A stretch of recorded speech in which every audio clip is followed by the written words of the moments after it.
Hi friends, it's Suzanne here from sunstampin.com. I'm a Canadian Stampin' Up! Demonstrator. I want to welcome you to my weekly Wildcard Wednesday video on my blog and YouTube channel. The card designs I share today are a little more technique driven, but nothing too complicated. I also sell the products I feature in this video. I hope you enjoy my free video tutorial and would love to see you shop with me. For today's project, I'm featuring the Coming Home stamp set. I'll also be using the Itty Bitty Christmas stamp set for the sentiment of this gift card holder. I have Memento Tuxedo Black ink here and a white cardstock, and I am inking up the house and the tree, another tree, and the Volkswagen, and the tall house, and also the tiny house. And then I'm going to be coloring with my blends markers. So I took the cue from the Trimming the Town Designer Series paper, and I am using combos of our blends markers. So Poppy Parade is the punch buggy. So punch buggy, no return, Poppy Parade, new style. And then for the houses, I am using for the, let's see, the tall house, I used Misty Moonlight.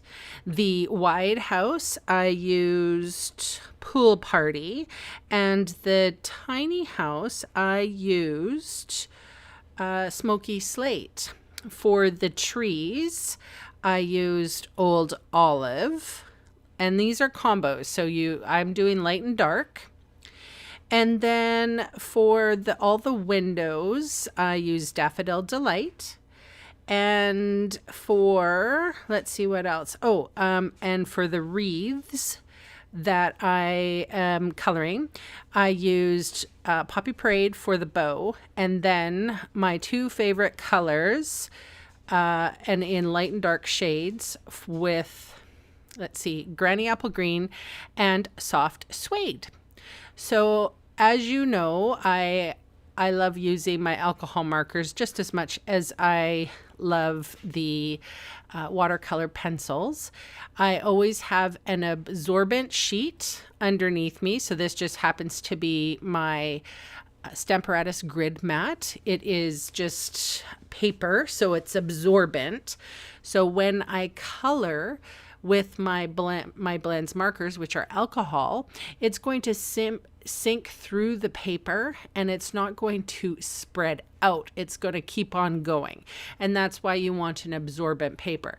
If you have a really juicy pen, you might want to not get real close to the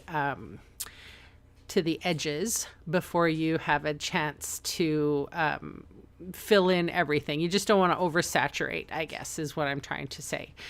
Maybe I used Mango Melody. That looks more like Mango Melody than Daffodil Delight. Anyway, I used a yellow, dark on the lines and then light around. I feel like the houses look better when they have, a light on, like somebody's there. And I just had fun coloring. As you know, I quite like coloring, and sometimes it's nice to zone out. I hope you're not hearing my dryer. I'm still doing laundry. It's almost 3 o'clock in the morning, and I'm doing laundry for the salon tomorrow morning. I tell ya, it's Christmas time. I had a nap when I got home, so I can manage. Don't feel sorry for me. Okay, my camera cut out here. It was full actually, so it cuts out after I color this, and then here we're going to put together this card. Well, it's a gift card holder. So first of all, I'm going to stamp with Misty Moonlight, and I'm going to stamp on the inside of the card, and I'm using the word Happy Christmas. I actually like Happy Christmas better than Merry Christmas. Did you know that? I just think it's nicer. I don't even know what Merry Christmas even really means. But if I wish somebody a happy Christmas, you know what I'm wishing. All right. So anyway, moving on. The cardstock for this gift card holder is 7 3/4 long and 5 inches wide. And I am scoring at 1 3/4 inches and 5.5 inches. That 1 3/4 inch fold is going to create a pocket. The other one is the flap. So I've put glue on that 1 3/4 inch pocket, just on the edges there, held it tight. I like the wet glue because it's not going to come apart. And let's see here. For this strip, it is 4 3/4 by 1.5. So 4 3/4 wide, 1.5 inches tall. For the top bit of designer series paper, and this happens to be Trimming the Town, it's 4 3/4 inches by 2. And I chose the snowflakes because I thought it was very wintry. Then here's my little oval, stitched oval shape that I made. So what I'm doing, I did this incorrectly, by the way. So I put this stitched oval shape and I'm like, that's the where I want it. And I wanted it to actually cover the sentiment. Sorry, my kitty Molly wants to be in the video today. And then, so this is what I'm doing. I'm sticking the houses underneath it, but then I had to remove the first oval. So this was the second largest oval, I think, and the third largest, I guess. Anyway, on the inside. So I removed this oval altogether and put it aside. And now I'm putting in the houses where I want them. So this pool party house goes there, looks good there. And then the smaller little house is going to go off here to the side. And then I'm going to actually affix the stitched oval right there. Then I have my punch buggy, no returns red, car, Volkswagen there. I put that on the bottom of the oval. So it's got a little weight. It's going to hold down the pocket.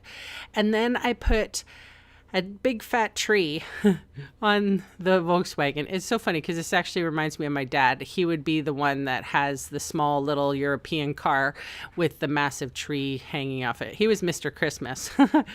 Anyway, so then I colored some of the wreaths. And I put one hanging off of the top of the tree, which I think it looks hilarious. And I put another wreath on the inside.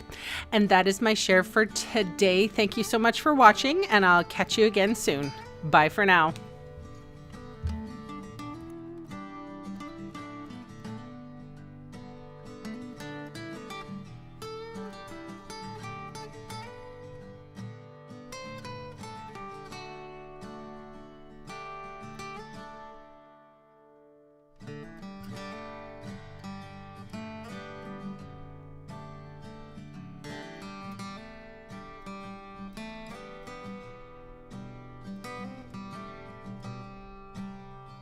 Hey, thanks for sticking around to the end of the video.